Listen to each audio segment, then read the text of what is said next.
Hello, আসসালামু আলাইকুম students. Hopefully সবাই শুনতে পাচ্ছ ঠিক মতন। আমরা আরেকটি কেমিস্ট্রি ক্লাস করব। আমরা লাস্ট যে ক্লাসটা বা লাস্ট একাধিক যে ক্লাস আমরা করছিলাম সেখানে আমরা সেকেন্ড চ্যাপ্টারে খুব ইম্পর্টেন্ট একটা টপিক নিয়ে কথা বলতেছিলাম, সেটা হচ্ছে দ্রাব্যতা। তো আমাদের ডিসকাশনটা এই পথে আগাচ্ছে। আমরা প্রথম দিন হচ্ছে দ্রাব্যতার সংজ্ঞা, দ্রাব্যতা কাকে বলে, দ্রাব্যতার মিনিংটা কি, এগুলো আমরা জানার চেষ্টা করলাম। তারপর আমরা দ্রাব্যতা নামক ব্যাপারটা কি কি বিষয়ের উপর নির্ভরশীল, কি করলে দ্রাব্যতা বাড়ানো যাবে, কি করলে দ্রাব্যতা কমানো যাবে, এই পয়েন্টগুলো নিয়ে আমরা আলোচনা করেছিলাম। এরপর আমরা যেটা জানলাম যে লবণ আসলে দুই রকম হতে পারে, যারা তাপ উৎপাদী বিক্রিয়ার মাধ্যমে দ্রবীভূত হয় এবং যারা তাপহারী বিক্রিয়ার মাধ্যমে দ্রবীভূত হয়। তো এক এক দলের জন্য তাপমাত্রার উপর নির্ভরশীলতাটা ছিল এক এক রকম। যেমন তাপহারী বিক্রিয়ার জন্য আমরা জানি যে তাপমাত্রা বৃদ্ধি করলে দ্রাব্যতা বৃদ্ধি পায়, আর তাপ উৎপাদী বিক্রিয়ার জন্য তাপমাত্রা বৃদ্ধি করলে দ্রাব্যতা হচ্ছে হ্রাস পায়। এরপর আমরা যেটা দেখলাম যে এই দুই রকম স্বাভাবিক লবণের পাশাপাশি পানিযুক্ত লবণ নামে আরেক ধরনের লবণ আছে, যে লবণগুলোর আচরণ কিছুটা অন্য রকম। যেমন এই লবণগুলোতে আমরা গতদিন বা গত ক্লাসে দেখেছিলাম যে তাপ দিতে থাকলে প্রথমে এদের দ্রাব্যতা বাড়তে থাকে, একটা নির্দিষ্ট সীমায় পৌঁছানোর পরে আরো যদি তাপ দেওয়া হয় তখন সেটা দ্রাব্যতা কমতে থাকে, তাই না? তো এরকম কেন হয়, এই বিষয়গুলো নিয়ে আমরা ক্লাসে ডিসকাস করতেছিলাম। তো আমরা এরপরে যেটা নিয়ে আলোচনা করেছি সেটা হচ্ছে যখন আমরা দ্রাব্যতা নিয়ে কথা বলি তখন প্রথম যে বিষয়টা মাথায় আসে আমাদের সেটা হচ্ছে একটা সম্পৃক্ত দ্রবণ। এমন একটা দ্রবণ আগে নিশ্চিত করতে হয় যে দ্রবণটা অলরেডি সর্বোচ্চ পরিমাণ দ্রবীভূত করে ফেলছে, আর কোনো নতুন করে লবণ এইখানে দ্রবীভূত করা যাবে না। এই দ্রবণগুলোকে আমরা বলি সম্পৃক্ত দ্রবণ। তো যখন একটা সম্পৃক্ত দ্রবণ প্রথমে বানানো হয়ে যায়, এই সম্পৃক্ত দ্রবণের সাথে প্রাসঙ্গিকভাবেই কিছু বিক্রিয়া চলে আসে। যতক্ষণ পর্যন্ত একটা দ্রবণ অসম্পৃক্ত থাকে ততক্ষণ পর্যন্ত বিক্রিয়াটি থাকে একমুখী বিক্রিয়া। বাট যেই মাত্র একটা সম্পৃক্ত দ্রবণ তৈরি হয়ে যায় এবং অধঃক্ষেপ তৈরি হয় একটা পাত্রের তলায়, তখন এই অধঃক্ষিপ্ত বস্তুগুলো, অদ্রবীভূত বস্তুগুলি এবং যে অংশগুলো দ্রবীভূত হয়ে গেছে, এই দুইটা অংশের মধ্যে একটা উভমুখী বিক্রিয়া চলতে থাকে। তো প্রথম জিনিস হচ্ছে যখনই দ্রাব্যতা নিয়ে কথাবার্তা বলা হবে, প্রথম পয়েন্টটি হচ্ছে যে একটা সম্পৃক্ত দ্রবণ আমাদের কাছে থাকতে হবে। সম্পৃক্ত দ্রবণ যখন আমাদের কাছে থাকবে তখন সম্পৃক্ত দ্রবণের রাসায়নিক পার্টটা যদি আমরা মনোযোগ দেই, সেইখানে একটা উভমুখী বিক্রিয়া হবে। বিক্রিয়া যখন উভমুখী হয় তখন আবার উভমুখী বিক্রিয়া আমরা জানি তাদের উভমুখী বিক্রিয়ার জীবনকালের একটা খুব গুরুত্বপূর্ণ অবস্থা হচ্ছে সাম্যাবস্থা। তো বিক্রিয়াটা চলতে চলতে একটা সময় সাম্যাবস্থায় চলে আসে। আমরা গত ক্লাসে একটা নতুন টপিক নিয়ে ডিসকাস করেছিলাম যে যখন একটা বিক্রিয়া সাম্যাবস্থায় আসবে তখন সাম্য ধ্রুবক নামে একটা নতুন রাশি আমাদের আছে জানার মতো। যে সাম্য ধ্রুবক দিয়ে আমরা বেসিক্যালি নির্ণয় করার চেষ্টা করি যে একটা উভমুখী বিক্রিয়া আসলে কতটুকু উৎপাদের দিকে ঝুঁকে থাকবে বা কতটুকু বিক্রিয়কের দিকে ঝুঁকে থাকবে। মানে আমরা একটা উভমুখী বিক্রিয়া আসলে কি পরিমাণ উৎপাদও পেতে পারি তার একটা ধারণা সাম্য ধ্রুবক থেকে পাওয়া যায়। এরপর আমরা যেটা জানলাম যে সাম্য ধ্রুবক, এই বিষয়টা, এটা তো একটা খুব কমন ব্যাপার, এটাকে একটা কে দিয়ে লেখে। বাট আমরা যদি এক এক ধরনের বস্তু নেই তখন আমরা এক এক ভাবে এই কেটাকে লিখি। অ্যাসিডের জন্য কে, ক্ষারের জন্য কে বি, পানির জন্য কে ডাব্লিউ, এভাবে হচ্ছে আমরা লিখি। তো আমরা যেহেতু দ্রাব্যতা পার্টটাতে লবণ নিয়ে বেসিক্যালি কথা বলবো, লবণকে বোঝানোর জন্য আমরা সাম্য ধ্রুবকের নিচে সাবস্ক্রিপ্ট হিসাবে কি ব্যবহার করি, কেএসপি টার্মটা ব্যবহার করি। তো আমরা যদি একেবারে লাস্ট ক্লাসের লাস্ট যে কন্টেন্টটুকু আছে সেটা তোমাদেরকে একটু মনে করতে হেল্প করি, সেটা হচ্ছে এইখানে একটা লবণ দেখানো হচ্ছিল, এমএক্স নামের লবণ। এমএক্স নামের লবণটা দিয়ে কি করা হয়েছে দেখো, একটা সম্পৃক্ত দ্রবণ তৈরি করা হয়েছে। কিভাবে বোঝা যাচ্ছে এটা একটা সম্পৃক্ত দ্রবণ? এই যে দেখো পাত্রের তলায় কিন্তু অদ্রবীভূত কঠিন লবণ পড়ে আছে অধঃক্ষেপ হিসাবে। এটাই হচ্ছে প্রুফ, এটাই হচ্ছে প্রমাণ যে এই দ্রবণটা একটা সম্পৃক্ত দ্রবণ। সো স্টেপ ওয়ান কমপ্লিটেড, যে আমরা একটা সম্পৃক্ত দ্রবণ নিশ্চিত করেছি। স্টেপ টু হচ্ছে একটা সম্পৃক্ত দ্রবণের সাথে জড়িত যে রাসায়নিক বিক্রিয়াটা সেটা এখানে লেখা আছে। সেটা আমরা একটু আগে বলেছি যে সম্পৃক্ত দ্রবণের সাথে যে বিক্রিয়াটা জড়িত থাকে সেটা একটা উভমুখী বিক্রিয়া। তো দেখো একটা উভমুখী বিক্রিয়া লেখা হয়েছে। এই উভমুখী বিক্রিয়াটা কোন অবস্থায় হচ্ছে চলে যায় যখন একটা দ্রবণ সম্পৃক্ত থাকে? এই উভমুখী বিক্রিয়াটা সাম্যাবস্থায় চলে যায়। সাম্য অবস্থায় যদি চলে যায় তখন লেখা যায় সাম্য ধ্রুবক। লবণের জন্য সাম্য ধ্রুবকটাকে কিভাবে প্রকাশ করে, KSP লিখে সাম্য ধ্রুবকটাকে প্রকাশ করে। ওকে। আর সাম্য ধ্রুবকের রাশিমালাটা গঠন করতে হয় কিভাবে, কিভাবে লিখতে হয়, সেটা ক্লাসে আমরা আলোচনা করেছি। অনেকগুলো ছোট ছোট নিয়ম ছিল, সেটাও যদি আমরা একটু রিক্যাপ করে আসি। সাম্য ধ্রুবক লেখার জন্য বেসিক যেই কয়েকটা নিয়ম ছিল, একটা হচ্ছে উৎপাদ উপরে দিতে হবে, বিক্রিয়ক গুলাকে নিচে দিতে হবে, একটা অনুপাত বানাতে হবে, একাধিক সদস্য যদি থাকে ডানে বা বামে সেগুলোকে গুণফল হিসাবে প্রকাশ করতে হবে, সমতাকৃত সমীকরণে যার যার সহগ তার তার পাওয়ার হবে, এবং বিক্রিয়াতে যদি কোনো সলিড বস্তু থাকে তাহলে সেটাকে ওয়ান ধরবো, বা অন্যভাবে বললে আমরা প্রিটেন্ড করব যে এটাকে আমরা ইগনোর করতেছি, এটা আমরা দেখি নাই চোখে। ঠিক আছে, এই রুলগুলা যদি আমরা ফলো করি তাহলে আমরা জানি যে খুব সুন্দরভাবে এই সাম্য ধ্রুবকের রাশিমালাগুলাকে লেখা যায়। আর সাম্য ধ্রুবকের তাৎপর্য আমরা ডিসকাস করেছিলাম যে কোনো একটা লবণের বা কোনো একটা বস্তুর সাম্য ধ্রুবক বা KSP বা যে কোনো সাম্য ধ্রুবক, সেটার মান বেশি হওয়ার মানে হচ্ছে এটা উৎপাদের দিকে অনেকখানি চলে গিয়েছে। সাম্য ধ্রুবকের মান কম হওয়ার মানে হচ্ছে এই বিক্রিয়াটা খুব বেশি ডান দিকে বা খুব বেশি উৎপাদের দিকে যেতে পারে নাই। ঠিক আছে, তো আজকে আমরা আরেকটু সামনের দিকে ডিসকাস করব, এবং আমাদের বেসিক ডিসকাশনগুলির পালা মোটামুটি ভাবে শেষ। এখন থেকে আমরা যে ডিসকাশনগুলি করব সেগুলো আসলে প্রবলেম ওরিয়েন্টেড হবে, এগুলা থেকে এক্সামে প্রশ্ন আসবে, এবং তোমরা যদি প্রিভিয়াস ইয়ারের কোশ্চেনগুলি দেখো দেখবা যে এগুলো থেকে খুব ফ্রিকুয়েন্টলি বিভিন্ন রকমের প্রশ্ন আসে। তো আমরা আজকের দিনে যে প্রথম টপিকটা নিয়ে আলোচনা করব সেটা হচ্ছে, আমরা প্রথম 2 দিনে দুইটা নতুন এবং গুরুত্বপূর্ণ জিনিস নিয়ে কথা বলছি। একটা হচ্ছে দ্রাব্যতা, তারপরের দিন আমরা পরিচিত হয়েছি দ্রাব্যতার গুণফল। তো আজকে আমরা এই দুইটার কম্বাইন্ড টপিকটা বোঝার চেষ্টা করব, সেটা হচ্ছে দ্রাব্যতা এবং দ্রাব্যতার গুণফলের মধ্যে সম্পর্ক। তো প্রথম ব্যাপার হচ্ছে দ্রাব্যতাকে কি দিয়ে প্রকাশ করে। দ্রাব্যতাকে আমরা সাধারণত এস দিয়ে প্রকাশ করি, সলিউবিলিটির এস। এবং দ্রাব্যতার আমরা জানি যে একটা বিখ্যাত একক হচ্ছে মোল পার লিটার, একটা জনপ্রিয় একক হচ্ছে মোল পার লিটার। তো দ্রাব্যতা আরো যদি তোমাদের কারো মনে থেকে থাকে, আমরা দ্রাব্যতার 2 রকমের সংজ্ঞা প্রথম দিন আলোচনা করেছিলাম। একটা হচ্ছে ঘনমাত্রা বিষয়ক সংজ্ঞা, একটা হচ্ছে ভর বিষয়ক সংজ্ঞা। তো আমরা এখন যে আলোচনাটা কন্টিনিউ করতেছি সেটা হচ্ছে ঘনমাত্রা বিষয়ক সংজ্ঞাটা ধরেই আমরা আলোচনাটা আগাচ্ছি। এই জন্য একক যখন আমরা নিচ্ছি তখন কিন্তু আমরা ঘনমাত্রা বিষয়ক যে এককটা আছে সেটাই নিচ্ছি। আরেকটা সংজ্ঞা দেওয়া হয়েছিল ভরের মাধ্যমে, সেটা আমরা পরবর্তীতে আলোচনা করব। যখন আলোচনা করব তখন দেখবো আমরা ভরের এককটা ব্যবহার করব। দ্রাব্যতার গুণফল, এটা বেসিক্যালি সাম্য ধ্রুবকটা। এই সাম্য ধ্রুবকটাকে কি দিয়ে লেখা হবে, KSP দিয়ে লেখা হবে। ঠিক আছে, KSP। তো আমরা এস আর KSP এই দুই দলের মধ্যে সম্পর্ক নিয়ে আজকে কিছুক্ষণ কথা বলবো। তো সম্পর্ক বুঝতে গেলে আগে এই দুইটার সংজ্ঞা, আচার ব্যবহার, মিল কি অমিল কি, এই জিনিসগুলির ব্যাপারে ক্লিয়ার আইডিয়া থাকতে হবে। তখন তুমি নিজে নিজে এই দুইটার মধ্যে সম্পর্ক বা পার্থক্য যেটাই চাক সেটা বলতে পারবা। তো প্রথম জিনিস আবার একটু রিক্যাপ দেই, যেহেতু আরো 2 দিন আগে, 2টা ক্লাস আগে এগুলা নিয়ে কথা হয়েছে। সেটা হচ্ছে প্রথম জিনিস, দ্রাব্যতার মানে কি ছিল।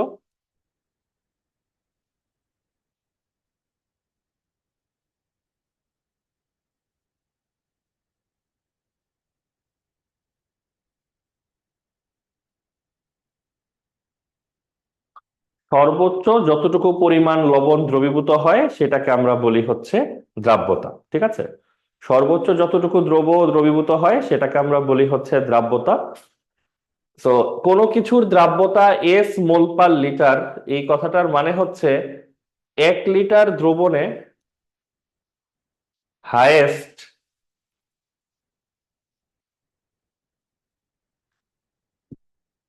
এস মোল দ্রব বা লবণ যেটাই বলি দ্রবীভূত করা যাবে।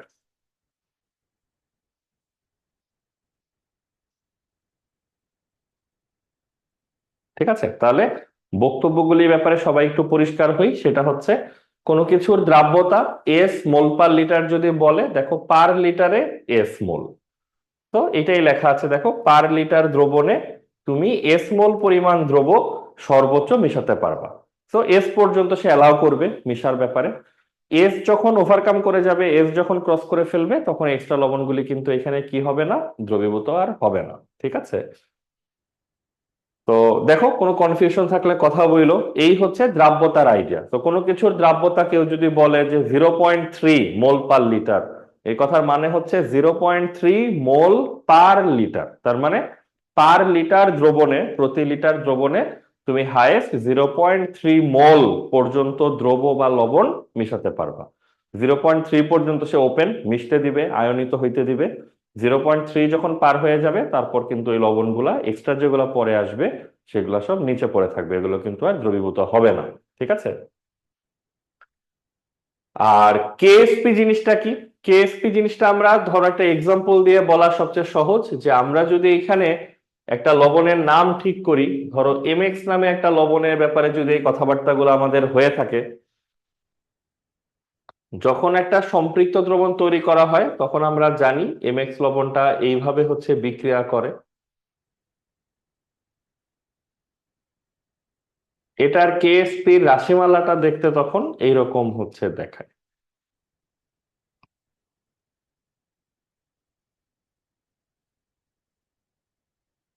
তার মানে প্রথম জিনিস আমরা যেটা বলতে চাই, দ্রাব্যতা বেসিক্যালি লবণের পরিমাণ নির্দেশ করে, কি পরিমাণ লবণ দ্রবীভূত হবে।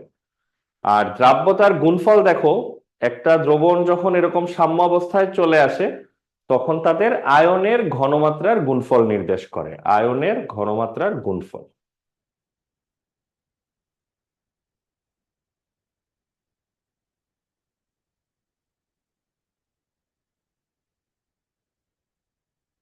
এটা হচ্ছে একটু শর্ত প্রযোজ্য টাইপের কথা। কারণ শুধু আয়নের ঘনমাত্রার গুণফল শুধু এই লবণের ক্ষেত্রে হয়তো ঠিক আছে কথাটা, কিন্তু আমরা তো জানি কোএফিসিয়েন্ট বা সহগ চেঞ্জ হলে তার সাথে পাল্লা দিয়ে কিন্তু পাওয়ার গুলাও চেঞ্জ হয়ে যায়। পাওয়ার গুলা যদি চেঞ্জ হয়ে যায়, কোথাও 2 কোথাও যদি 3 থাকে, তখন তো আর শুধু বললেই হবে না যে আয়নের ঘনমাত্রার গুণফল। তখন আবার বলতে হবে আয়নের ঘনমাত্রা গুলাকে নির্দিষ্ট পাওয়ারে উন্নীত করে তারপরে গুণফল। সো এই জায়গাটায় একটু কথাবার্তার সময় সাবধানতা অবলম্বন করা ভালো।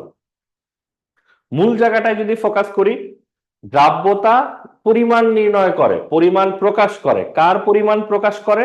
লবণ বা দ্রবের পরিমাণ প্রকাশ করে। এইটা হচ্ছে বটম লাইন। দ্রাব্যতার গুণফল প্রকাশ করে, কি প্রকাশ করে? গুণফল প্রকাশ করে। কিসের গুণফল প্রকাশ করে?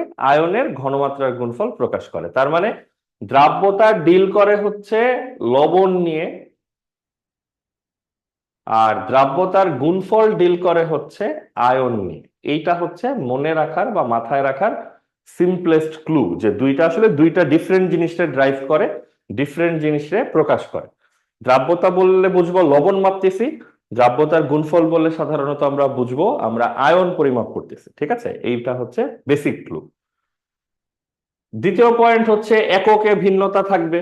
এইখানে লবণের পরিমাণ নির্ণয় করতেছি কোন হিসাবে? ঘনমাত্রা হিসাবে। তো এগুলো আসবে হচ্ছে আমাদের মোল পার লিটার টাইপের এককে। আর এইখানে দেখো ঘনমাত্রার গুণফল হিসাবে নিচ্ছি, তো এটা ক্ষেত্র বিশেষে, যেমন এখানে একটা মোল পার লিটার ইন্টু আরেকটা মোল পার লিটার, হয়তো এই লবণের জন্য এককটা হবে মোল পার লিটারের হোল স্কোয়ার, তাই না? দুইটা মোল পার লিটার গুণ করা আছে। আবার আমরা মাত্রই তোমাদেরকে একটা মনে করাই দিলাম যে পাওয়ার গুলা কিন্তু চেঞ্জ হইতে পারে। তো পাওয়ার গুলা যদি চেঞ্জ হয়, তাহলে তার সাথে মিল রেখে কি হবে? কেএসপির এককটাও চেঞ্জ হবে। তার মানে কেএসপির এককটা লবণের উপর নির্ভরশীল, সমীকরণের উপরে নির্ভরশীল, আর বিভিন্ন রকমের ঘনমাত্রা গুণ টুন করে তারপরে আসলে এককটা উদ্ধার করতে হয়। ঠিক আছে? তাহলে এই হচ্ছে দ্রাব্যতা আর দ্রাব্যতার গুণফলের পরিচয়। এই সুযোগে দুইটার মধ্যে কিছু পার্থক্য জানা গেল।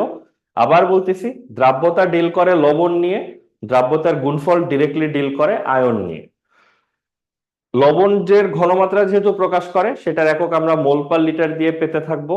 আর কেএসপির একক আমরা পেতে থাকবো মোল পার লিটার স্কয়ার, কিউব।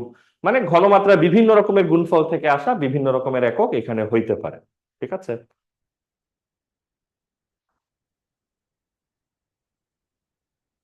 ওকে, এই হচ্ছে দুইটার মধ্যে মিল।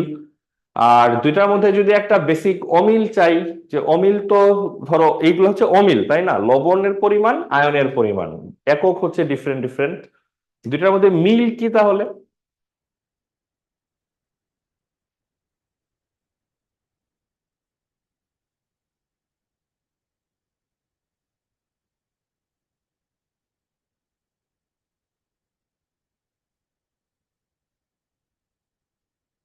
দুইটার মধ্যে প্রথম মিল হচ্ছে সম্পৃক্ত অবস্থার উপর নির্ভরশীল। আমরা দ্রাব্যতা নিয়ে কথা বলি আর দ্রাব্যতার গুণফল নিয়ে কথা বলি, প্রথম কন্ডিশনটা always same for both of them. সেটা হচ্ছে দ্রবণটাকে সম্পৃক্ত হইতে হবে। দ্রবণটাই যদি সম্পৃক্ত না হয়, বা কেউ যদি শিওর না থাকে যে দ্রবণটা সম্পৃক্ত, সেক্ষেত্রে ওই দ্রবণের দ্রাব্যতা নিয়েও কথা বলে লাভ নাই, দ্রাব্যতার গুণফল নিয়েও কথা বলে লাভ নাই। তার মানে আমরা দ্রাব্যতা নিয়ে আলাপ করি আর দ্রাব্যতার গুণফল নিয়ে আলাপ করি, যে বিষয়টা সবার প্রথমে মাথায় রাখতে হবে যে সেই দ্রবণটা যেন অবশ্যই কি হয়, দ্রবণটা যেন সম্পৃক্ত হয়। ঠিক আছে, এটা হচ্ছে প্রথম মিল। দ্বিতীয় মিল হচ্ছে তাপমাত্রা নির্ভরশীলতা।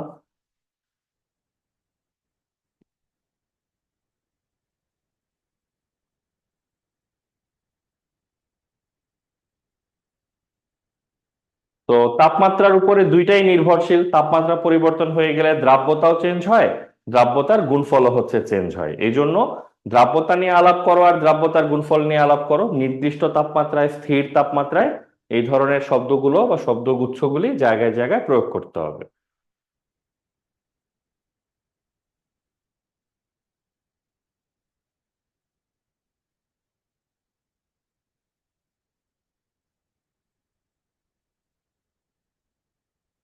ঠিক আছে, তাহলে অমিলটা আমার মনে হয় আমরা একটু নোট করে রাখি।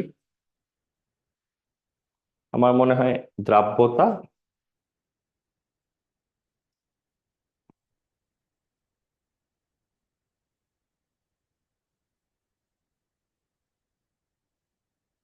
তাহলে দ্রাব্যতা ডিল করে লবণ নিয়ে, এইটা ডিল করে হচ্ছে আয়ন নিয়ে। এইটার একক হচ্ছে মোল পার লিটার, এইটার একক হবে মোল পার লিটারের বিভিন্ন পাওয়ার, এটা ক্ষেত্র বিশেষে এক একবার এক এক রকম হবে।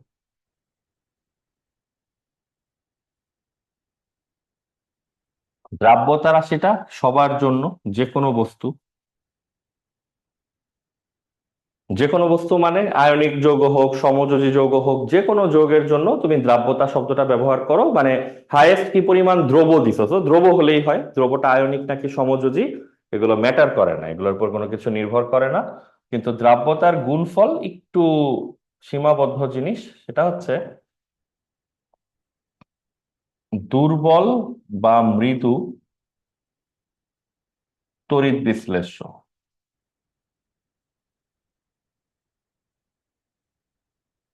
ঠিক আছে, দুর্বল বা মৃদু তড়িৎ বিশ্লেষের উপর এই জিনিসটা শুধুমাত্র কাজ করে। এটাও তোমরা প্রশ্ন করতে পারো বা আমরা ব্যাখ্যা করতে পারি নিজে থেকেই, সেটা হচ্ছে যে এই শর্তটা কেন বলা থাকে, কেন বলা থাকে যে দ্রাব্যতা আমরা আয়নিক সমযোজী যে কোনো যৌগের জন্য যে কোনো ভাবে প্রয়োগ করতে পারবো, কিন্তু যখন আমরা দ্রাব্যতার গুণফল নিয়ে কথা বলবো তখন কেন শুধুমাত্র দুর্বল বা মৃদু তড়িৎ বিশ্লেষের কথা বলা থাকে? দুর্বল বা মৃদু তড়িৎ বিশ্লেষ্য মানে হচ্ছে দুর্বল লবণ, দুর্বল এসিড ক্ষার। ঠিক আছে, দুর্বল লবণ, দুর্বল এসিড ক্ষার, এরকম দুর্বল বা মৃদু কথাটা কেন হচ্ছে ব্যবহার করা হয়। ঠিক আছে, তো এটা নিয়ে আসো আমরা একটু আইডিয়া নেওয়ার চেষ্টা করি। প্রথম কথা, দ্রাব্যতার গুণফল বা কেএসপি, এটা আমরা ক্লিয়ার করছি যে এই জিনিসটা কি একটা সাম্য ধ্রুবক। সাম্য ধ্রুবক কখন লেখা যায়? যখন একটা বিক্রিয়া কোন অবস্থায় থাকে? সাম্য অবস্থায় থাকে।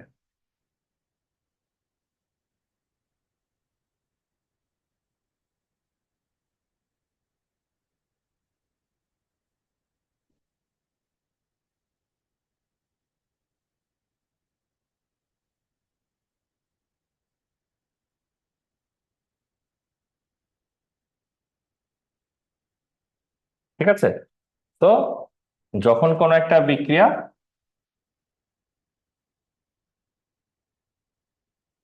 সাম্যাবস্থায় থাকে, একটা বিক্রিয়া সাম্য অবস্থায় যেতে গেলে বিক্রিয়াটা কেমন ধরনের হইতে হয়?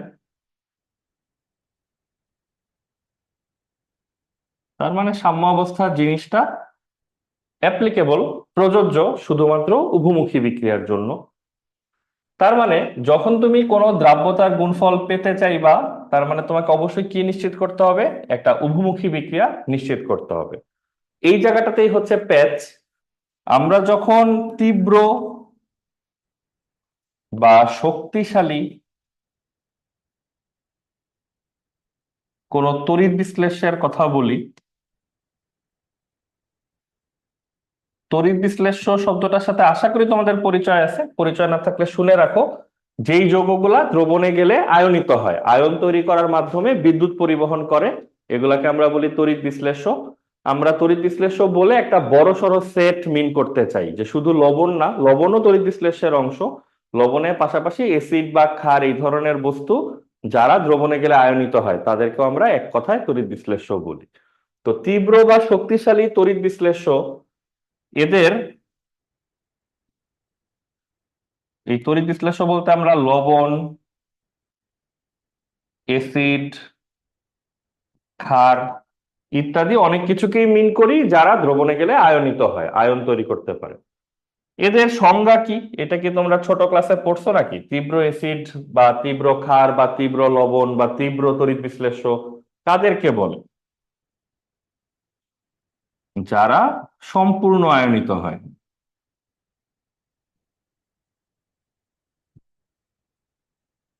বা সম্পূর্ণ আয়নিত হয়ে অনেক আয়ন তৈরি করে।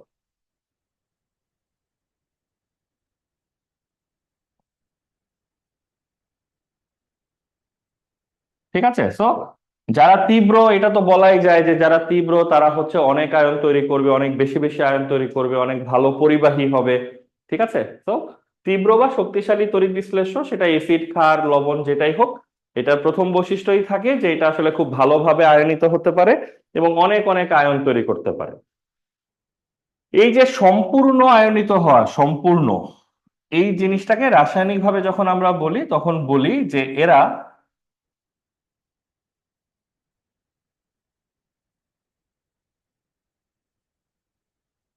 একমুখী ভাবে বিয়োজিত হয়। এই দুইটা আসলে একই কথা, সম্পূর্ণ আয়নিত হওয়ার মানে সব ভেঙে গেছে, কিচ্ছু জারের মধ্যে নাই। সো এইটা হচ্ছে বেসিক্যালি পয়েন্ট। তার মানে দেখো, যখনই আমরা কোনো তীব্র বা শক্তিশালী তড়িৎ বিশ্লেষণ নিয়ে আলাপ করব, এটা কিন্তু বেসিক সংজ্ঞা যে তীব্র তড়িৎ বিশ্লেষ্য মানেই হচ্ছে যারা সম্পূর্ণভাবে আয়নিত হয়। সম্পূর্ণ আয়নিত হওয়ার মানেই হচ্ছে এরা বিক্রিয়াটা কেমন দেয়? একমুখী বিক্রিয়া দেয়। তার মানে এটাও তোমার জন্য একটা নলেজ যে যখন তুমি এরকম তীব্র জিনিসপত্রকে প্রকাশ করবা, মেক শিওর বিক্রিয়াতে তুমি একমুখী তীর চিহ্ন প্রয়োগ করতেছো, একমুখী। ঠিক আছে, তার মানে তুমি যদি কখনো তীব্র এসিড, ক্ষার, লবণ এগুলার বিয়োজন প্রকাশের সময় উভমুখী তীর চিহ্ন দাও, তোমাকে কিন্তু কেটে দিবে, জিরো দিয়ে দিবে একদম। এখন তুমি মনে করবা যে আমি তো মাত্র একটা একমুখী তীরের বদলে উভমুখী তীর দিছি, এত ছোট একটা কারণে কেন জিরো দিবে, কেন মার্ক কাটবে? তো জিনিসটা হচ্ছে খুবই স্পেশাল এবং ট্রিকি। সেটা হচ্ছে তোমার কাছে হয়তো ব্যাপারটা খালি একটা তীর বা উভমুখী তীরের ব্যাপার, কিন্তু দেখো পুরো জিনিসটা মিনিংই কিন্তু চেঞ্জ হয়ে গেছে। আমরা কিন্তু শক্তিশালী বলার মিনিংটাই হচ্ছে রেখে দিছি কি, যে এরা একমুখী বিক্রিয়া দিবে এবং একমুখী তীর চিহ্ন দিয়ে প্রকাশ করতে হবে, পুরো আন্ডারস্ট্যান্ডিংটাই কিন্তু তখন চেঞ্জ হয়ে যাবে। আবার আমরা যদি কোনো একটা মৃদু বা দুর্বল অ্যাসিড ক্ষার নিয়ে কথা বলি, আমার মনে হয় এই পেজে লিখলেই তোমাদের জন্য বুঝতে সুবিধা হবে।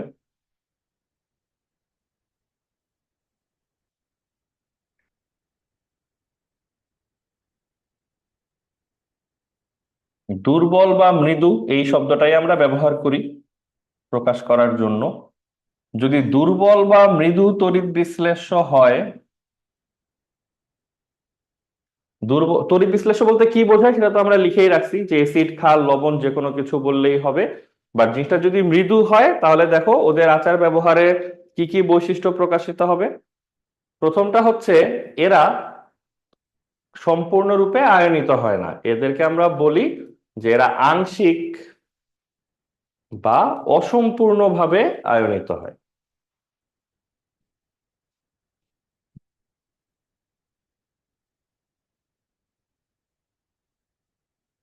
ঠিক আছে, এটা হচ্ছে প্রথম বৈশিষ্ট্য। আমরা একেবারে তুলনাযোগ্য ভাবে লিখে দিচ্ছি, তো যেন তোমরা দুইটার মধ্যে পার্থক্যটাও বুঝতে পারো যে তীব্র আর দুর্বলের পার্থক্যটা আসলে কোথায়। ঠিক আছে, তাহলে একটা দুর্বল অ্যাসিড ক্ষার লবণ যদি হয়, তাহলে সে আসলে পরিপূর্ণভাবে আয়নিত হয় না, সে আংশিক বা অসম্পূর্ণভাবে আয়নিত হয়।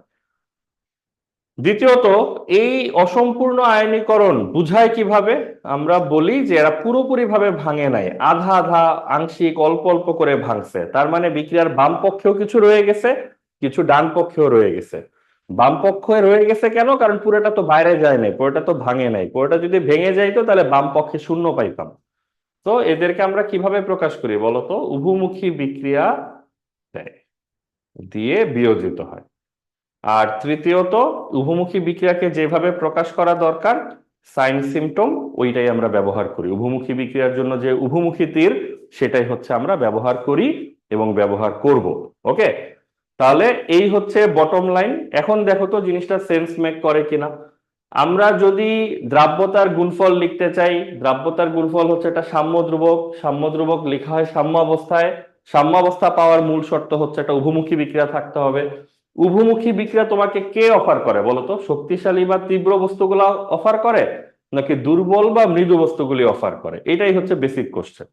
তো হোপফুলি বোর্ড দেখে এটা ক্লিয়ার যে তোমাকে উভমুখী বিক্রিয়া কিন্তু অফার করে দুর্বল বা মৃদু তড়িৎ বিশ্লেষ্যগুলি। সো এটাও আন্ডারস্ট্যান্ডেবল যে দুর্বল এবং মৃদু বস্তুই শুধুমাত্র উভমুখী বিক্রিয়া দেয়, তাদেরই কেবলমাত্র সাম্যাবস্থায় যাওয়া সম্ভব, তাদেরই সাম্য ধ্রুবক সম্ভব। আর এই সাম্য ধ্রুবক যখন আমরা লিখি লবণের জন্য, তখনই সেটাকে আমরা বলি কেএসপি। ঠিক আছে, তো এইটা হচ্ছে বেসিক্যালি আইডিয়া। এই জন্য সংজ্ঞাতে অনেক সময় দুর্বল বা মৃদু তড়িৎ বিশ্লেষ্য বা লবণ এদের কথা উল্লেখ করা থাকে। বুঝতে পেরেছো সবাই? দেন একটা ছোট্ট ট্রিকি ব্যাপার আছে, সেটা হচ্ছে আমরা যখন দ্রাব্যতার গুণফল দেখতে যাই, গুগল টুগল সার্চ দিলে দ্রাব্যতার গুণফলের মানগুলা পাওয়া যায়। আমরা তখন দেখি যে ধরো সোডিয়াম ক্লোরাইড, পটাশিয়াম ক্লোরাইডের মতো যারা খুবই তীব্র তড়িৎ বিশ্লেষ্য, এদেরও আসলে দ্রাব্যতার গুণফলের কোনো না কোনো মান থাকে। এই মানগুলা বিশাল বড় বড় যদিও, বাট এক হিসাবে তো এই মানগুলা প্রযোজ্যই হওয়ার কথা ছিল না, কারণ সোডিয়াম ক্লোরাইড, পটাশিয়াম ক্লোরাইড এগুলো তো আসলে খুবই তীব্র তড়িৎ বিশ্লেষ্য। বাট স্টিল ওদেরও কিন্তু দ্রাব্যতার গুণফলের মান আমরা পাই। তো এটা যখন কোনো স্টুডেন্ট দেখে, তখন আবার সে কিন্তু হিসাব মিলাইতে পারে না যে আরে এটা তো তীব্র তড়িৎ বিশ্লেষ্য, তাহলে তীব্র তড়িৎ বিশ্লেষণের আবার কিভাবে কেএসপির মান আসলো।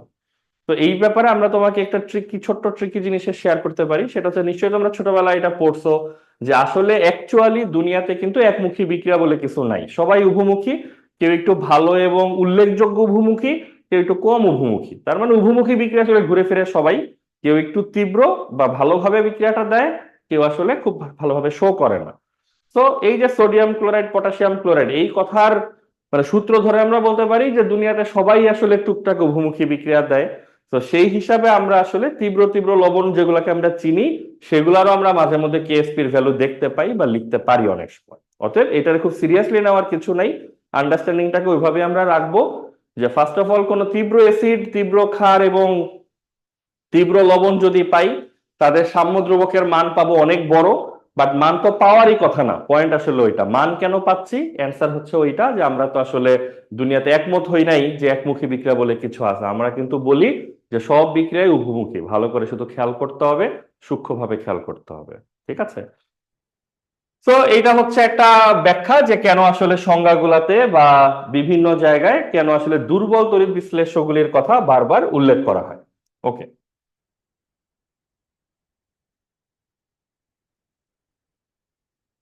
তাহলে আমরা দুইটা জিনিস জানলাম।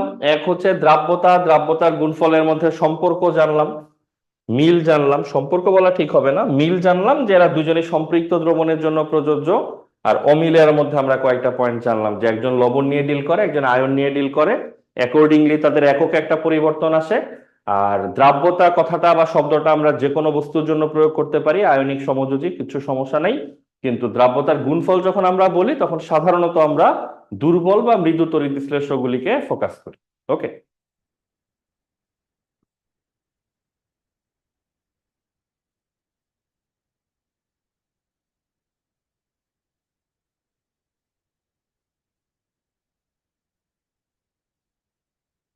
আমরা যদি এরকম একটা কথা বলি যে আমাদের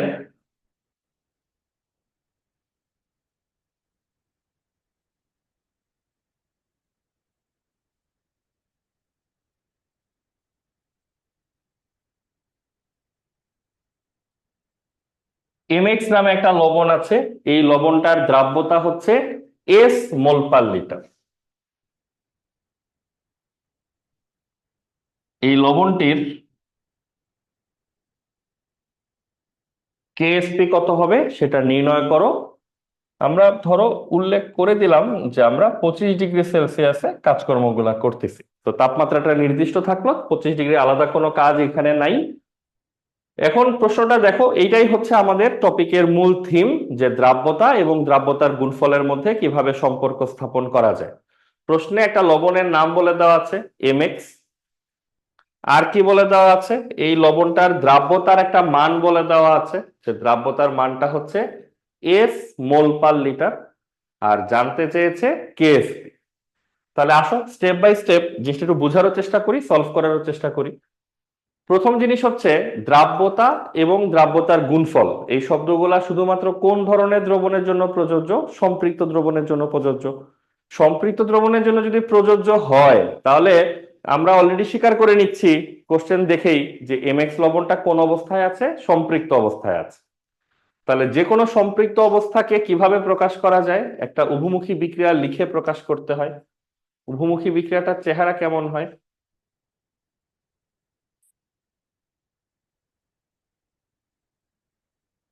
এরকম। তো এই বিক্রিয়াটা কিন্তু তোমাদেরকে নিজেদেরকে লিখতে পারতে হবে যখনই কোনো লবণের দ্রাব্যতা নিয়ে কথা হবে। দ্রাব্যতা তো বলি আমরা সম্পৃক্ত দ্রবণের জন্য, তার মানে ওই উভমুখী বিক্রিয়াটা তোমাকে কিন্তু লিখে ফেলতে হবে। লবণের বাম দিকে থাকবে কঠিন পদার্থ, অদ্রবীভূত অংশটা, আর লবণের ডান পাশে থাকবে হচ্ছে আয়ন বা দ্রবণীয় অংশটা, যে অংশটা দ্রবণীয় হয়ে গেছে। তাহলে স্টেপ ওয়ানে আমরা বিক্রিয়াটা কমপ্লিট করলাম, এবং মেক শিওর বিক্রিয়াটা অবশ্যই কিরকম? উভমুখী। ঠিক আছে, এটা কিন্তু কেন উভমুখী বিক্রিয়া লিখতেই হবে, এটা কিন্তু 5 মিনিট আগেই ডিসকাস করা হলো। এবার তোমার কাজ হচ্ছে তুমি কেএসপি রাশিমালাটা লিখে ফেলো, যে কেএসপি বলতে তুমি কি বুঝো। এই ধরনের একটা লবণের কেএসপি মানে হচ্ছে এম প্লাস আয়নের পাওয়ার 1 ইন্টু এক্স মাইনাস আয়নের পাওয়ার 1। তাহলে এখন কেএসপি বের করতে গেলে তোমার আসলে কি লাগবে? এম প্লাস আয়নের ঘনমাত্রার মানটা লাগবে, আর এক্স মাইনাস আয়নের ঘনমাত্রার মান লাগবে। সো এটা বেসিক্যালি একটা ফর্মুলার মতো। এখন আমরা ওয়েট করতেছি এতটুকুর জায়গায় কত বসাবো, আর এই এতটুকুর জায়গায় কত বসাবো। একদম ডিটেইলে শুনো। তার মানে কেএসপি বের করতে গেলে যে আয়নগুলা উৎপন্ন হয়েছে এম প্লাস এবং এক্স মাইনাস, তাদের পরিমাণগুলা জানা দরকার, তাহলে আমরা ওখানে বসাই দিতে পারবো। কোশ্চেনে দেখো লবণের দ্রাব্যতা বলে দিছে। লবণের দ্রাব্যতা, দ্রাব্যতা কি প্রকাশ করে? লবণের পরিমাণ প্রকাশ করে। তার মানে গ্যাপটা বুঝতে পারছো? কোশ্চেনে তোমাকে লবণের মান বলে দিছে, আর নির্ণয় করতে বলছে আয়নের মাধ্যমে কোন একটা কিছুর ভ্যালু। তো দেখো দিয়েছে লবণ, চাচ্ছে কিন্তু আয়ন। তো আয়নের মানগুলা দিয়ে দিলে কিন্তু আমরা ডিরেক্টলি বের করে ফেলতে পারতাম। যদি বলতো যে এমএক্স লবণের একটা সম্পৃক্ত দ্রবণে এম প্লাস আয়ন থাকে এই পরিমাণ, এক্স মাইনাস আয়ন থাকে ওই পরিমাণ, কেএসপি বের করো, তাইলে আমরা কি করতাম? এম প্লাস আর এক্স মাইনাস আয়নের মানগুলো এখানে নিয়ে বসাই দিতাম। তো এইটা হচ্ছে গ্যাপ, যে আমাদেরকে লবণের পরিমাণ বলে দিছে, বাট বের করতে বলতেছে কিন্তু কিসের পরিমাণ? আয়নের পরিমাণ। কিভাবে বের করব লবণের মান জেনে? আয়নের মান কিভাবে বের করব? বের তো শুধুমাত্র তখনই করা যাবে যদি লবণ আর আয়নের মানের মধ্যে কোনো সম্পর্ক থাকে। একটা ছোট উদাহরণ দেই। ধরো কোনো একটা ক্লাসে এমন সংখ্যক চেয়ার রাখা আছে বা বেঞ্চ রাখা আছে যে হাইয়েস্ট 20 জন স্টুডেন্ট এখানে বসতে পারবে, এর বেশি একজনও বসা সম্ভব না। তো 20 জন স্টুডেন্ট এখানে বসে গেছে অলরেডি, তার মানে একটা সম্পৃক্ত ক্লাসরুম নিয়ে কথা হচ্ছে। এখন যদি কেউ জিজ্ঞাসা করে বা জানতে চায় বা বুঝতে চায় যে এই ক্লাসে আসলে কতজন স্টুডেন্ট বসে আছে, তাহলে আমরা কি করতে পারি? স্টুডেন্টের সংখ্যা প্রকাশ করার জন্য আমরা তাদের হেড কাউন্ট নিতে পারি, যে ঠিক কতজন স্টুডেন্ট এখানে বসে আছে। তো আমরা ওই হেড কাউন্ট দিয়ে বলতে পারি যে এখানে 20 জন স্টুডেন্ট হচ্ছে আছে। আবার আমরা চাইলে কি করতে পারি? মাথা কাউন্ট না করে হাত কাউন্ট করতে পারি। বলতো 20 জন মানুষ যদি বসে থাকে, তাহলে হাতের সংখ্যা কতগুলো হবে? ওখানে 40টা হবে, এটা তো আমরা বুঝি। সো আমরা যদি কাউকে বলি যে একটা রুম সেখানে 20টা মাথা আছে, অথবা অন্য কাউকে যদি বলি যে একটা রুম সেখানে 40টা হাত আছে, তাহলে কিন্তু সবাই একই কথাই বুঝবে যে এই রুমের মধ্যে আসলে 20 জন মানুষ অলরেডি বসে পড়ছে। এখন এই যে 20টা মাথা আছে এটা কাউকে বলা, আর 40টা হাত আছে এটা বললেও যে লোকজন বুঝে যাচ্ছে। বুঝে যাচ্ছে কেন? কারণ সবাই জানে যে এক মাথা আর দুই হাত আসলে সমান সমান। কারণ একটা মানুষের যদি দুইটা হাত থাকে সুস্থ মানুষের, তাহলে 20টা মাথা যেখানে আছে সেটা বলা যেই কথা, 40টা হাত ওইখানে প্রেজেন্ট আছে সেটা বলা একই কথা। এখন বুঝছো কি প্রসঙ্গে এই কথাটা বললাম? বলে দিছে লবণ, চায় হচ্ছে আয়ন, বলে দিছে মাথা, চায় হচ্ছে হাত। তো 20টা মাথা বললে 40টা হাত তো আমরা অটো বলতে পারি, কারণ আমরা মাথার হাতে সম্পর্কটা জানি। এইখানে আমাদের এখন শুধু বুঝতে হবে লবণের মান বললে আয়নের মানটা কিভাবে বের করা যায়। সবাই দেখো, এই যে এমএক্স লবণ, এস পর্যন্ত তো সে সুন্দরভাবে মিশছে, তাই না? এস পর্যন্ত তো কোনো সন্দেহ নাই। এই লবণ কতটুকু মিশতে পারছে successfully? Highest S mole per litre. তো পার লিটারে আমরা বুঝতেছি এস মোল পর্যন্ত লবণ সাকসেসফুলি মিশতে পারছে। এস এর পরে যদি আর একটা ড্রপও দেওয়া হয় ওটা কিন্তু মিশবে না, এটাই আমরা বুঝলাম নিশ্চয়ই। তো এমএক্স লবণ মিশতে পারছে কতটুকু? অ্যান্সার হচ্ছে এস মোল। এখন বলো তো, 1 মোল লবণ যদি ভাঙে, ইকুয়েশন বলে 1 মোল এমএক্স থেকে 1 মোল এম প্লাস আয়ন উৎপন্ন হয়। তাহলে 1 মোল এমএক্স থেকে যদি 1 মোল এম প্লাস আয়ন উৎপন্ন হয়, এস মোল এমএক্স থেকে কতটুকু এম প্লাস উৎপন্ন হবে বলো তো, এস পরিমাণ। তাহলে পাওয়া গেল এম প্লাস আয়ন কি পরিমাণ পাওয়া যাবে। বুঝতে পারতেছে সবাই? 1 মোল এমএক্স যদি ভাঙে 1 মোল এম প্লাস উৎপন্ন হয়, এটা কে বলতেছে? সমীকরণ বলতেছে। তাহলে আমরা যদি 5 মোল এমএক্স ভাঙি 5 মোল এম প্লাস পাবো, 10 মোল ভাঙি 10 মোল পাবো, এস মোল ভাঙতে দেই আমরা কিন্তু এস মোল এমএক্স পাবো। একই লজিকে 1 মোল এমএক্স ভাঙলে যদি 1 মোল এক্স মাইনাস উৎপন্ন হয়, তাহলে এস মোল থেকে কতটুকু এক্স মাইনাস পাওয়া যাবে বলো তো, এস মোল।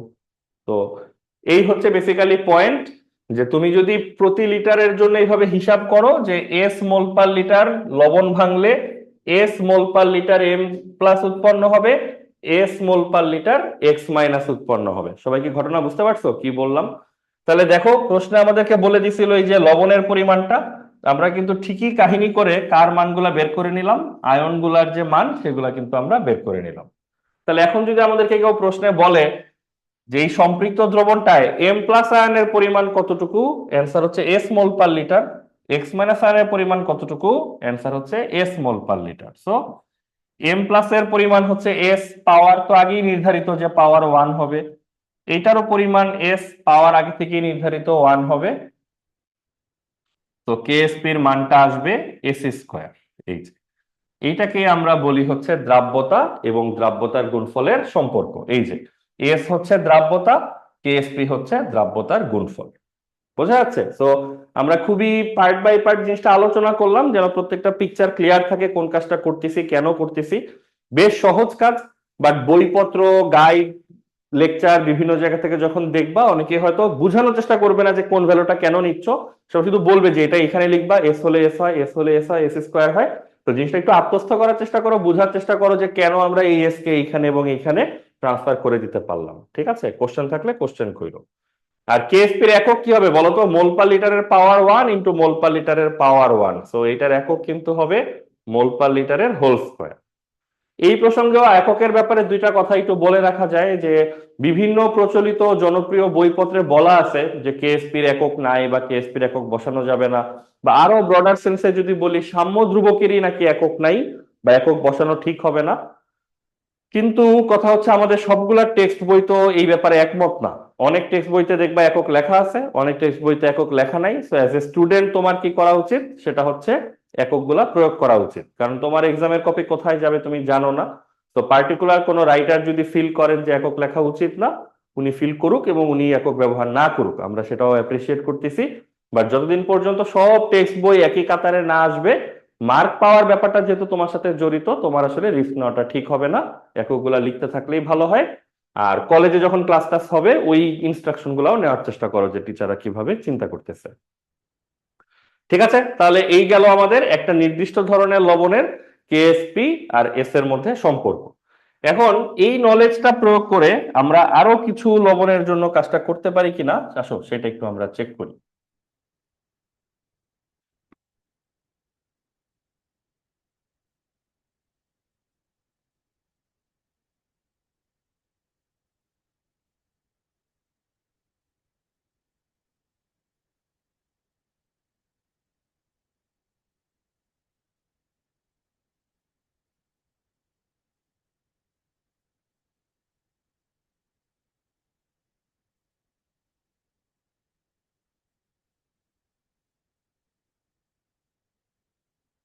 ক্যালসিয়াম ফ্লোরাইড একটা লবণ, এই লবণের দ্রাব্যতা হচ্ছে ওয়াই মোল পার লিটার, এটা প্রশ্নে বলে দেওয়া আছে। এই লবণটার কেএসপি নির্ণয় করতে হবে। তাহলে আমরা স্টেপ বাই স্টেপ আগাই। আমাদের প্রথম কাজ হচ্ছে ক্যালসিয়াম ফ্লোরাইডের বিক্রিয়াটা কমপ্লিট করা। বিক্রিয়া কমপ্লিট করা কেন জরুরি? কারণ এই যে যার যার কোএফিসিয়েন্ট যে তার তার পাওয়ার হবে, তো আমরা রাইট কোএফিসিয়েন্ট তথা রাইট পাওয়ারটা খুঁজে বের করতে পারলাম কিনা, এটা তো ইম্পর্টেন্ট। এটা যদি বসাতে ভুল করি তাহলে তো অ্যান্সার ভুল আসবে। ঠিক আছে, তো সমীকরণগুলো দেখা জরুরি। আরেকটা ইম্পর্টেন্ট ব্যাপার হচ্ছে আমরা লবণের মানটাকে যখন আয়নের মানে ট্রান্সফার করব, তখনও তো সমীকরণের সহগগুলা সম্পর্কগুলো আমাদের কাজে লাগে। ঠিক আছে, এই জন্য বিক্রিয়াগুলো অ্যাভয়েড করার চেষ্টা না করে বিক্রিয়াগুলো সুন্দর মতো সলভ করবা। এখানে যদি কোনো ভুল হয়ে যায়, এই ভুলটা কিন্তু কন্টিনিউ হবে পরের লাইনগুলোতে। তো ক্যালসিয়াম ফ্লোরাইড এটা আয়নিত হয়ে কি কি হয়? এক হচ্ছে ক্যালসিয়াম আয়ন হয়, দুই হচ্ছে দুইটা ফ্লোরাইড আয়ন হয়। এই বিক্রিয়াগুলা লিখতে নিশ্চয়ই তোমাদের কোনো প্রবলেম নাই। ক্যালসিয়ামের যোজনী হচ্ছে 2, এটা 2+ আয়ন তৈরি করলো। ফ্লোরিনের যোজনী 1, ফ্লোরিন তৈরি করতে পারে ফ্লোরাইড আয়ন F1-। বাট আমাদের আয়নের চার্জ কিন্তু সবসময় ব্যালেন্স করার মতো অবস্থায় থাকতে হয়, টোটাল পজিটিভ আর টোটাল নেগেটিভ চার্জের পরিমাণ সবসময় সমান হতে হয়। এই জন্য একটা 2+কে ব্যালেন্স করার জন্য আমরা কি নিয়ে আসছি? দেখো, দুইটা ফ্লোরাইড নিয়ে আসছে, এই যে 2F বা F2 যেটা দেখা যাচ্ছে সেটা নিয়ে আসছি। অনেক খাতাপত্র দেখা যায় যে ছোটখাটো জিনিস ভুল করে, যে এফ এর উপর এখানে 2+ দেখে এফ এর উপর না দেখে ধরো 2- লিখে রাখছে। এ ধরনের অদ্ভুত মিস্টেক করা যাবে না। তো ছোটবেলার নলেজ গুলি একটু কাজে লাগাইতে হবে। এবার দেখো এইটার কেএসপি রাশিমালাটা কেমন আসা উচিত?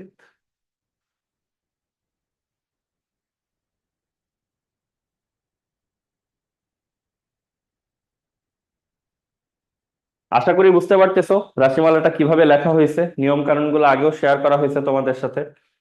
এই দেখো, ক্যালসিয়াম 2+, এই হচ্ছে ক্যালসিয়াম 2+, ফ্লোরাইড আয়ন। এইটার সহগ 1, দেখো এটার পাওয়ার 1, এইটার সহগ 2, এটার পাওয়ার কিন্তু 2। ঠিক আছে, তো লেখার ক্ষেত্রে এটা একটা জিনিস বোঝা গেল যে সহগের মানগুলা কখনো থার্ড ব্র্যাকেটের ভিতরে লিখবো না, থার্ড ব্র্যাকেটের ভিতরে শুধু বস্তুর নামটা থাকবে। আর সহগগুলা লেখার জায়গা হচ্ছে পাওয়ারের জায়গা, সেগুলো আমরা ওইখানে লিখে দিব। ঠিক আছে, তাহলে আবার আগের কথাটা রিপিট করি যে কেএসপি এর ভ্যালু বের করতে গেলে তার মানে আমাদেরকে ক্যালসিয়াম 2+ এর মান জানতে হবে, আমাদেরকে ফ্লোরাইডের মান জানতে হবে। কিন্তু প্রশ্নে কিন্তু বলে দিছে দ্রাব্যতার মান। দ্রাব্যতা মানে কার মান বলতো? লবণের মানটা কিন্তু প্রশ্নে বলে দিছে, আয়নের মানগুলা বলে নাই। বাট আমরা আগের কোশ্চেনের সলিউশন থেকে জানি লবণের মান বলে দিলেও হতাশ হওয়ার কিছু নাই, লবণের মান ব্যবহার করে করে আয়নের মান বের করা যায়। তাহলে আমাদের টার্গেট ক্যালসিয়াম 2+ আয়নের মান বের করব, আর ফ্লোরাইড আয়নের পরিমাণ দ্রবণে কতটুকু আছে সেটা আমরা বের করব। তাহলে ক্যালসিয়াম ফ্লোরাইড এই পরিমাণটা প্রশ্নে বলে দিছে, এই পরিমাণটা হচ্ছে ওয়াই মোল পার লিটার। এখন তোমরা বলো 1 মোল ক্যালসিয়াম ফ্লোরাইড ভাঙলে 1 মোল ক্যালসিয়াম আয়ন তৈরি হয়, তাহলে ওয়াই পরিমাণ ক্যালসিয়াম ফ্লোরাইড ভাঙলে কি পরিমাণ ক্যালসিয়াম আয়ন তৈরি হবে? ওয়াই পরিমাণ, 1 থেকে 1, ওয়াই থেকে ওয়াই।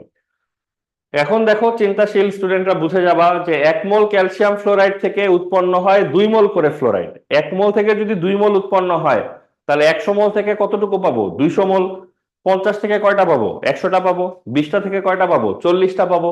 ওয়াই থেকে কয়টা পাবো তাহলে? 2y। ঠিক আছে, তাহলে ওয়াই পরিমাণ লবণ থেকে ক্যালসিয়াম আয়ন আসবে ওয়াই পরিমাণ, আর ফ্লোরাইড আয়ন আসবে হচ্ছে 2y পরিমাণ। তাহলে এখানে যদি মান বসাই আমরা, বলতো ক্যালসিয়াম আয়নের পরিমাণ কত? ওয়াই। আর এটার পাওয়ার আগে থেকে নির্ধারিত, পাওয়ার বসবে 1। পাওয়ার নিয়ে এখন কিছু করার নাই, পাওয়ার আগেই নির্ধারিত হয়ে গেছে যে এখানে আমরা 1 পাওয়ার বসাবো। কবে নির্ধারিত হয়েছে? যখন আমরা রিয়াকশনটা লিখছি তখনই নির্ধারিত হয়ে গেছে যে পাওয়ারটা কত বসবে। দেখো দ্রবণে ফ্লোরাইড আয়নের পরিমাণ কত, কি পরিমাণ ফ্লোরাইড আছে? অ্যান্সার হচ্ছে 2y। এটা হচ্ছে ফ্লোরাইড আয়নের পরিমাণ। আর এর পাওয়ার কত হবে? পাওয়ার হবে হচ্ছে 2। সেটাও বিক্রিয়া যখন লিখছি আরো 5 মিনিট আগে, 2 মিনিট আগে, তখনই নির্ধারিত হয়ে গেছে। তাহলে দেখো এখানে ক্যালকুলেট করলে কি হবে? y × 4y²। তাহলে একবারে করলে আসবে 4y। এইটা হচ্ছে এই নির্দিষ্ট যে লবণটা আছে সেই লবণের জন্য কেএসপি আর দ্রাব্যতার সম্পর্ক। বুঝতে পেরেছো? KSP = 4y³।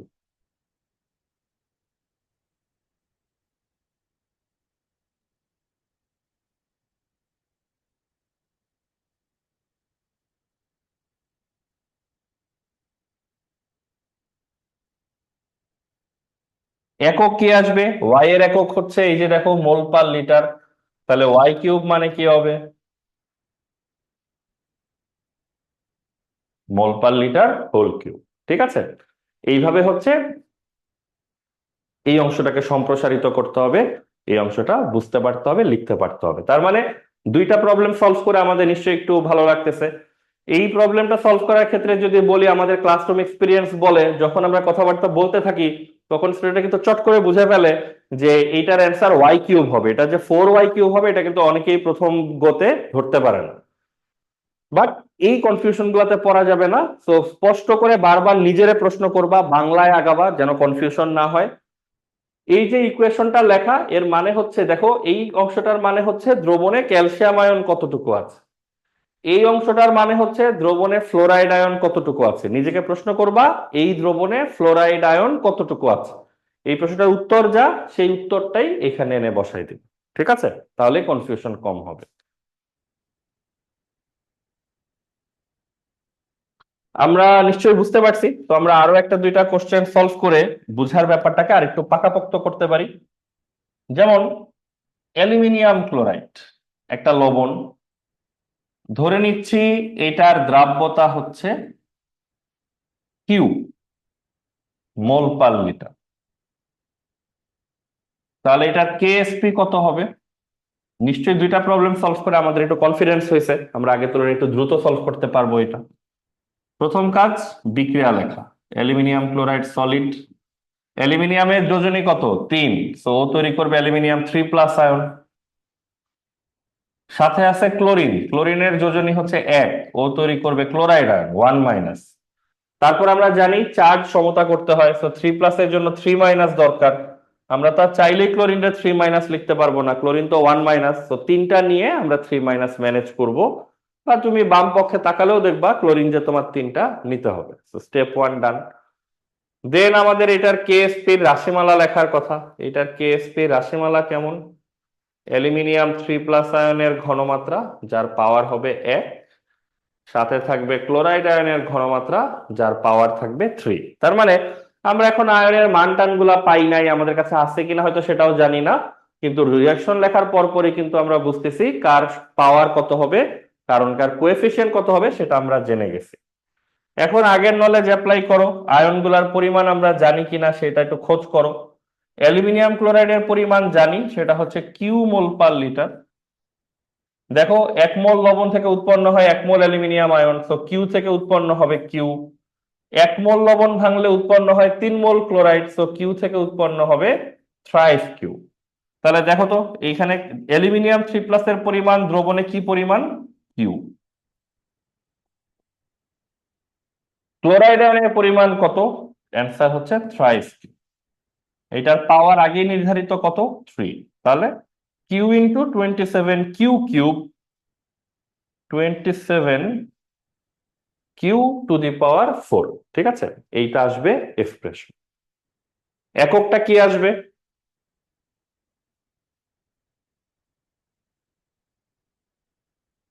মোল পার লিটারের পাওয়ার 4।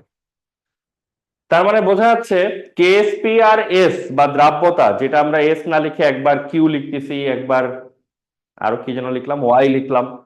তো কেএসপির সাথে দ্রাব্যতার সম্পর্কটা তার মানে বারবার একই রকম হচ্ছে না, এক একবার এক এক রকম হচ্ছে।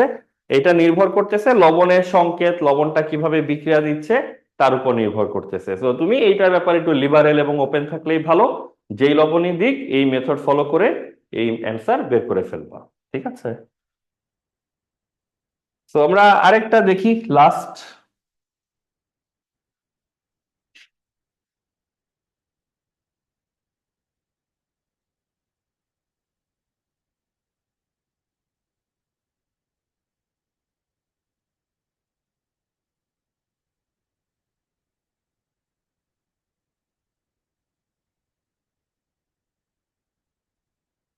অ্যালুমিনিয়াম সালফেট একটা লবণ, অ্যালুমিনিয়াম সালফেটের দ্রাব্যতা হচ্ছে S মোল পার লিটার।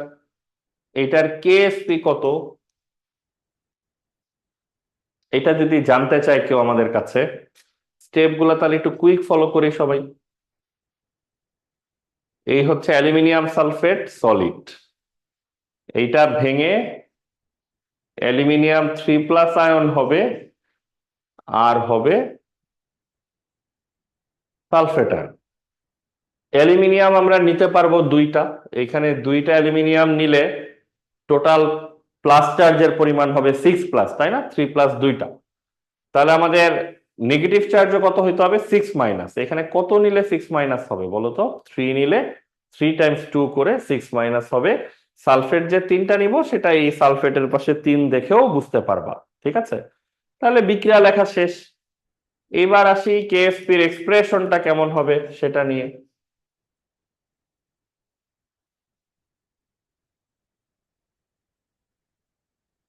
বারবার এগুলা লিখে লিখে প্র্যাকটিস করানোর উদ্দেশ্য হচ্ছে যেন ছোটখাটো ভুল না হয়, কোথাও প্লাস না দিয়ে ফেলো, থার্ড ব্র্যাকেটের মধ্যে সংখ্যা না লিখে ফেলো সামনে, এটসেট্রা। এই জিনিসগুলো যেন খেয়াল রাখো সবাই। এবার বলো অ্যালুমিনিয়াম 3+ দ্রবণে কি পরিমাণ আছে আর সালফেট আয়ন দ্রবণে কি পরিমাণ আছে, তাহলেই তো কর্মকাণ্ড শেষ। দেখো,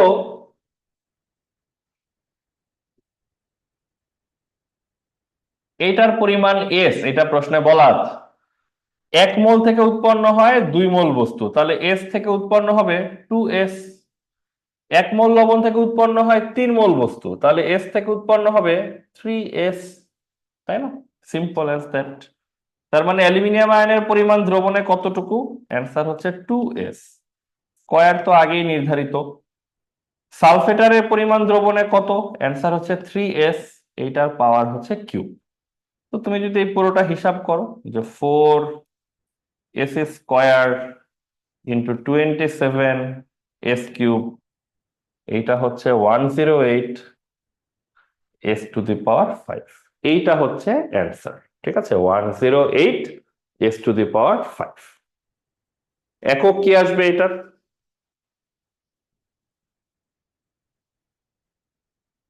মোল পার লিটার টু দি পাওয়ার 5, ঠিক আছে? তো এইভাবে আমরা যেটা করতে পারবো, আমরা দ্রাব্যতা এবং দ্রাব্যতার গুণফলের মধ্যে যে সম্পর্ক আছে এগুলা কিন্তু আমরা বের করতে পারবো। এক্সামে প্রশ্ন, ছোট প্রশ্ন, এমসিকিউ, রিটেন সবগুলাই আসতে পারে, বিভিন্ন ভাবে আসতে পারে। তোমাকে এরকম দ্রাব্যতা বলে দিয়ে কেএসপি জানতে চাইতে পারে, উল্টাটাও সত্য, তোমাকে কেএসপি বলে দিয়ে এস জানতে চাইতে পারে। বলতেই পারে যে 25 ডিগ্রিতে কোনো একটা লবণের দ্রাব্যতার গুণফল হচ্ছে 1.1 10⁻11, এই লবণটার দ্রাব্যতার মান কত? তো দেখো, এই ধরনের যদি সম্পর্ক কারো জানা থাকে, এস জানা থাকলে কেএসপি বের করা যাচ্ছে, কেএসপি জানা থাকলে কি বের করা যাচ্ছে? এস বের করা যাচ্ছে। সো মেন্টালি প্রিপেয়ার থাকতে হবে, যেটা যে কোনোটা থেকে অন্যটাতে যেন আমরা রূপান্তর করতে পারি, ট্রান্সফর্ম করতে পারি, ঠিক আছে?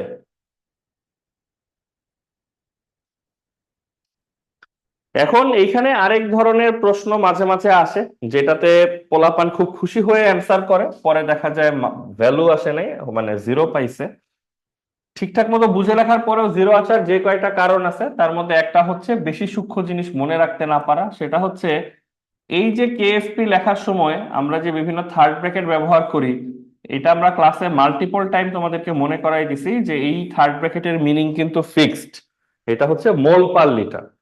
তো টিচাররা অনেক সময় ইচ্ছা করে স্টুডেন্টদেরকে একটু কনফিউজিং সিচুয়েশনে ফেলার জন্য দেখবা যে এরকম বলে দিছে যে কোনো একটা লবণের দ্রাব্যতা, ওই যে এমএক্স লবণের দ্রাব্যতা ধরো 0.9 গ্রাম পার লিটার, তারপর বলল এটার কেএসপি কত। এরকম অনেক রেকর্ড আছে যে স্টুডেন্টরা প্রশ্ন আধা মাধা ঠিক মতো না পড়েই, মানে আধা পড়েই ঝাঁপায় পড়ছে যে ম্যাথ তো সোজা, তো বিক্রিয়া লিখছে, লিখে কেএসপি বের করছে, সব কিছু ভ্যালু বসাই দিছে। পরে দেখা গেল ম্যাথটা হয় নাই। কেন হয় নাই? কারণ দ্রাব্যতার মান দেখা গেল ডিরেক্ট 0.9 বসাই দিছে। 0.9 কিন্তু গ্রাম পার লিটার, এটা কিন্তু আমরা বসানোর জন্য অ্যালাউড না। আমাদেরকে অবশ্যই কি করতে হবে? মোল পার লিটার বসাইতে হবে। তো এরকম ফর্মুলা তোমরা ছোটবেলায় পড়তো। যে কোনো ভরকে যদি তার আণবিক ভর দিয়ে ভাগ করা হয় বা মোলার ভর দিয়ে ভাগ করে দেওয়া হয়, তাহলে কি পাওয়া যায়? মোল পাওয়া যায়, মোল। সো মোল থেকে গ্রামে প্রকাশের জন্য এই সম্পর্কটা তোমরা ব্যবহার করতে পারো, যে তুমি গ্রাম এককের ভরকে আণবিক ভর বা মোলার ভর দিয়ে ভাগ করবা, এটা চলে আসবে মোল। আবার কোনাকুনি যদি গুণ করে দাও, সেটা বলে মোল নাম্বারকে তুমি যদি আণবিক ভর দিয়ে বা মোলার ভর দিয়ে গুণ করো, তাহলে আবার চলে আসবে গ্রাম এককের ভর যেটা আছে, রেগুলার ভর। তো যখন যেটা থেকে যেটা রূপান্তর করা দরকার, যেমন এইখানে গ্রাম পার লিটারকে আগে দরকার হচ্ছে কোথায় নিয়ে যাওয়া, মোল পার লিটারে নিয়ে যাওয়া। তো ওইভাবে একটু চিন্তা ভাবনা করতে হবে, ঠিক আছে? শুধু যা পাইলাম বসাই দিলাম এরকম হইলে হবে না, যার যেখানে বসা দরকার তাকে সেখানে বসাইতে হবে।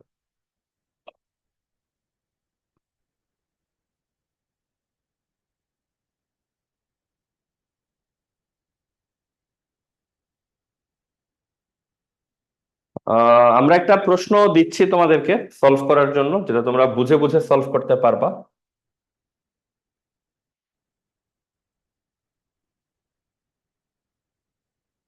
এটা আমরা করে দিব না, এটা তোমরা করে আমাদেরকে সাবমিট করো।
ঠিক আছে, এটা তোমরা সবাই একটু করার চেষ্টা করবা বুঝে বুঝে।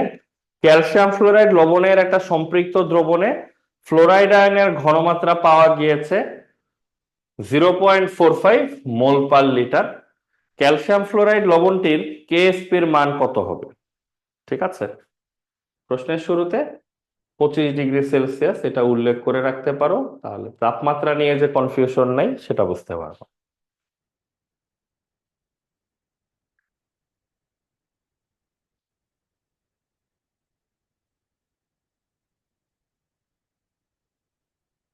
তোমরা এটা করবা। আমরা যদি তোমরা না পারো এবং আমাদেরকে জানাও, তাহলে এটা আমরা পরের ক্লাসে তোমাদেরকে হেল্প করতে পারি। আর তোমরা নিজেরা করতে পারলে সেটা আমাদেরকে আমাদের হোয়াটসঅ্যাপ গ্রুপ, মেইল যেখানে পারো সেন্ড করো। উই লাইক টু সি যে আসলে তোমরা কতটুকু কি বুঝতেছো আর কি করতেছো।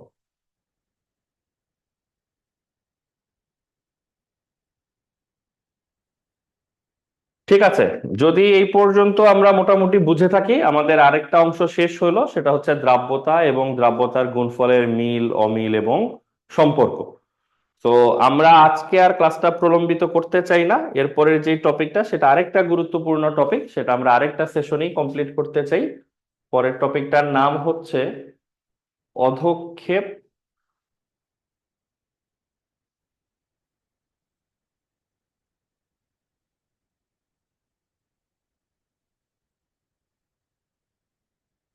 অধক্ষেপ পড়বে কিনা এইটা হিসাব করা, এইটা নির্ণয় করা খুবই গুরুত্বপূর্ণ টাইপের প্রবলেম। এই ধরনের যে কোশ্চেন, এটা পরীক্ষায় আসার মানে রেকর্ড হচ্ছে অস্বাভাবিক রকমের হাই। তো যারাই দ্রাব্যতা সিলেবাসে আছে প্রথম সেমিস্টার দ্বিতীয় সেমিস্টার, জানি না কার কলেজে কি চলতেছে, যাদেরই কলেজে দ্রাব্যতা টপিকটা সিলেবাসের অন্তর্ভুক্ত আছে, তারা সবাই শুনে রাখো যে এই অধক্ষেপ পড়া বিষয়ক সমস্যা কিন্তু তোমাকে পরীক্ষায় সমাধান করতে হবে। এই হেয়ার এন্ড দেয়ার, এইখানে ওইখানে যেভাবেই হোক এই প্রশ্ন পরীক্ষায় চলেই আসছে, এটা মোটামুটি কিন্তু ধরে রাখতে পারো, ভয়াবহ রকমের ইম্পর্টেন্ট জিনিস। তো এই অধক্ষেপ নির্ণয় কিভাবে করে তার সাথে হচ্ছে আমাদের পুরোনো টপিক গুলা জড়িত, যেমন দ্রাব্যতা, দ্রাব্যতার গুণফল, সম্পৃক্ত দ্রবণ, সাম্য ধ্রুবক, কেএসপি, এস এর সাথে কেএসপি সম্পর্ক, যা যা আমরা এই যে টপিকের আগ পর্যন্ত পড়লাম, প্রত্যেকটা টপিক জেনে তবেই আসলে এই টপিকটা উদ্ধার করা যায়। তো আমরা তোমাদেরকে আসলে একটু সময়ও দিচ্ছি যে আমরা নেক্সট ক্লাসের আগে আগের টপিকগুলো যেন সবার পরিপূর্ণভাবে দেখা থাকে, তারপর আমরা এই অধক্ষেপ পড়বে কিনা এই সমস্যাগুলো সমাধান করব। ঠিক আছে? তো থ্যাংক ইউ আজকের জন্য। আল্লাহ হাফেজ সবাইকে। ধন্যবাদ।